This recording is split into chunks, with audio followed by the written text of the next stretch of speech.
Bismillahirrahmanirrahim. Assalamualaikum warahmatullahi wabarakatuh. Hamdan wa syukran lillah amma ba'd. Perkenalkan, nama saya Lisda dengan NIM 242080016. Di sini saya akan mempresentasikan untuk memenuhi salah satu tugas UTS mata kuliah model-model pembelajaran PAI yang diampu oleh Ibu dosen Ibu Nilna Azizatus Sofiyah MPD. Baik, pada kesempatan kali ini saya akan mempresentasikan sebuah kasus pendidikan yang sering ditemukan di sekolah, yaitu tentang rendahnya keterampilan menulis siswa. Dan salah satu solusi untuk mengatasinya yaitu melalui penerapan workshop learning. Nah, kegiatan menulis merupakan salah satu keterampilan dasar yang sangat penting bagi siswa. Kenapa dikatakan penting? Karena melalui menulis, siswa dapat menyampaikan ide, gagasan, pengalaman, serta pemahamannya terhadap suatu materi. Namun pada kenyataannya masih banyak siswa yang mengalami kesulitan ketika melakukan keterampilan menulis tersebut. Nah, keterampilan menulis juga merupakan salah satu dari 4 keterampilan berbahasa, yang mana 4 keterampilan berbahasa ini yang pertama menyimak, yang kedua membaca, yang ketiga berbicara, dan yang keempat menulis. Seperti itu. Nah, dalam banyak kasus siswa masih mengalami kesulitan ketika ditugaskan untuk membuat laporan, karangan, rangkuman maupun esai. Mereka cenderung sulit gitu untuk menyampaikan idenya, terus sulit menyusun kalimat yang baik, dan kurangnya kemampuan untuk menyusun kalimat secara efektif. Nah, dalam banyak kasus, contohnya seperti ini.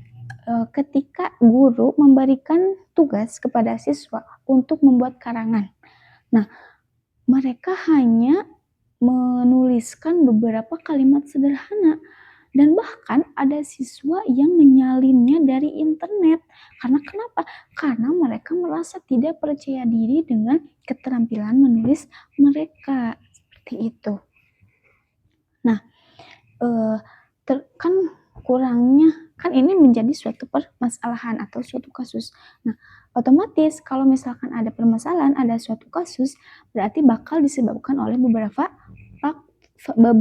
faktor. Ada 2 faktor yang menyebabkan persoalan ini atau permasalahan ini. Yang pertama faktor internal, yang kedua faktor eksternal.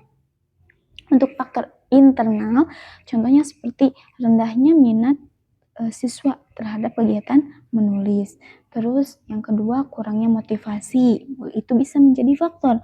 Terus yang ketiga kekurangan kosakata misalkan. Nah, terus yang keempat kurangnya rasa percaya diri sehingga siswa takut melakukan kesalahan ketika mereka melakukan kegiatan menulis tersebut. Oke, terus yang faktor eksternal. Nah, kalau faktor eksternal disebabkan oleh yang pertama model pembelajaran yang masih berpusat pada guru. Terus lingkungan sekolah yang tidak membudidayakan kegiatan menulis tersebut. Terus yang ketiga kurang diasah.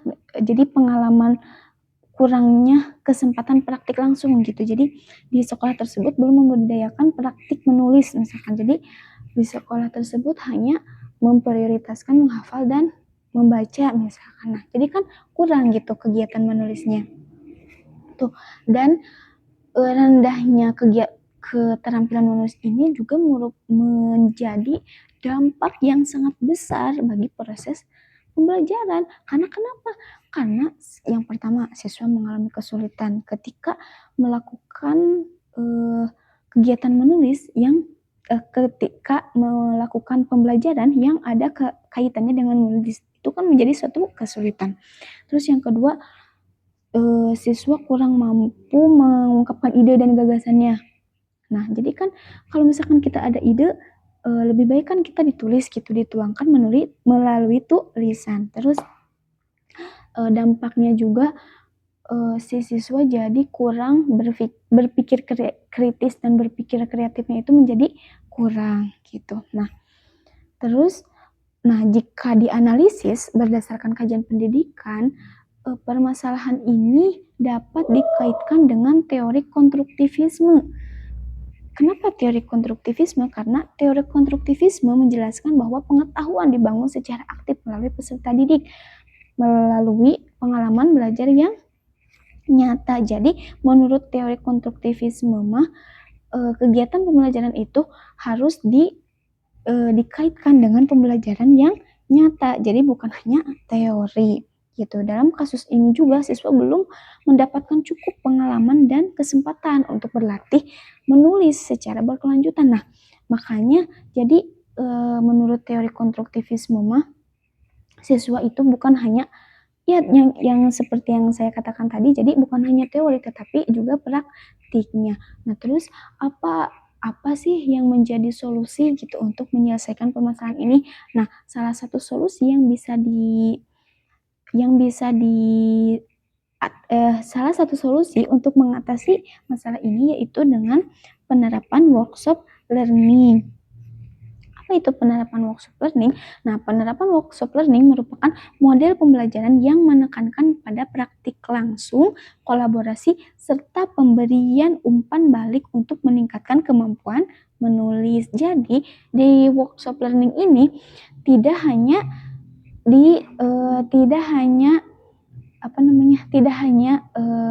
fokus ke materi, tetapi ada praktiknya gitu. Jadi bukan misalkan cara menulis gini, tetapi praktiknya tidak ada.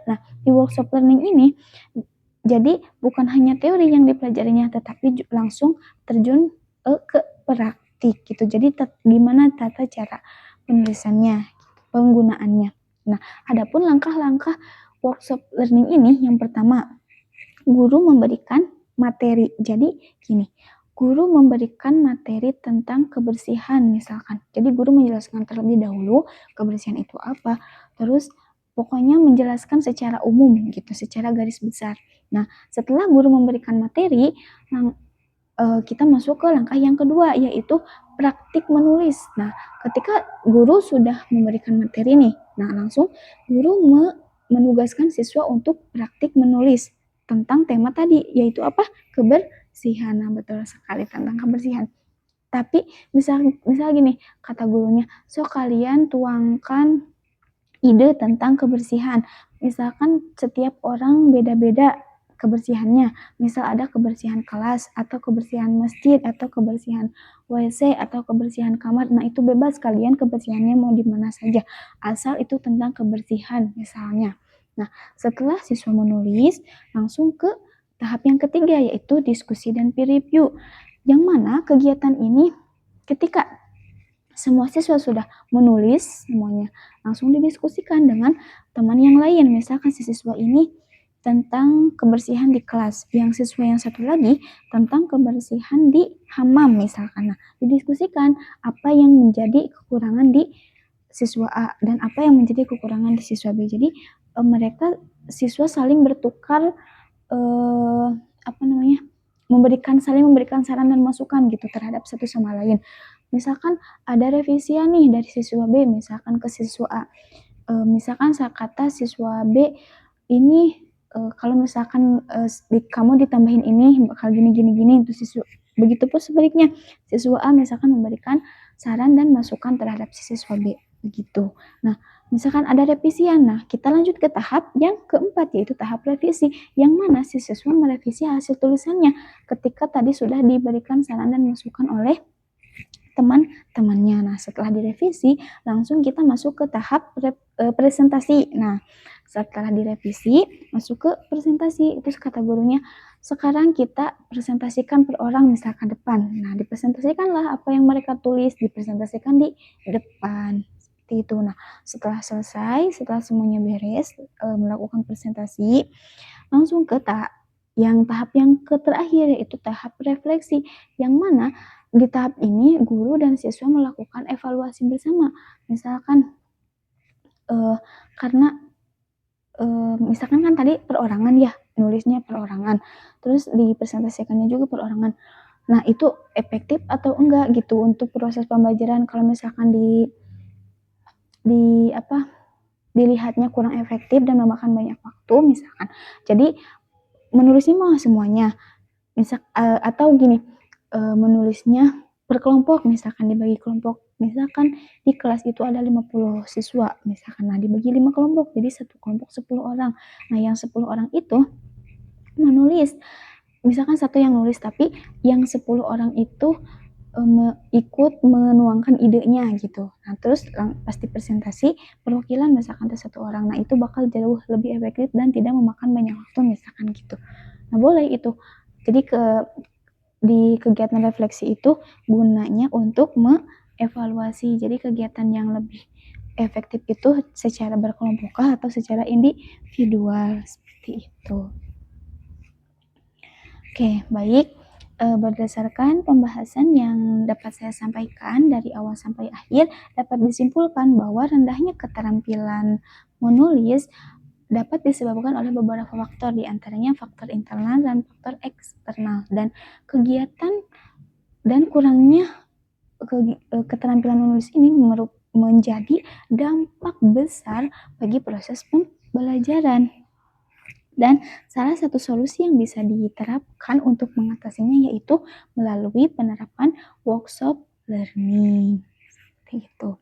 Mungkin sekian yang dapat saya sampaikan. Terima kasih atas segala perhatian dan mohon maaf apabila penyampaian materinya kurang dimengerti. Mohon maaf apabila masih banyak kekurangan. Saya pamit undur diri. Wallahul muwaffiq ila aqwamit thoriq. Wassalamualaikum warahmatullahi wabarakatuh.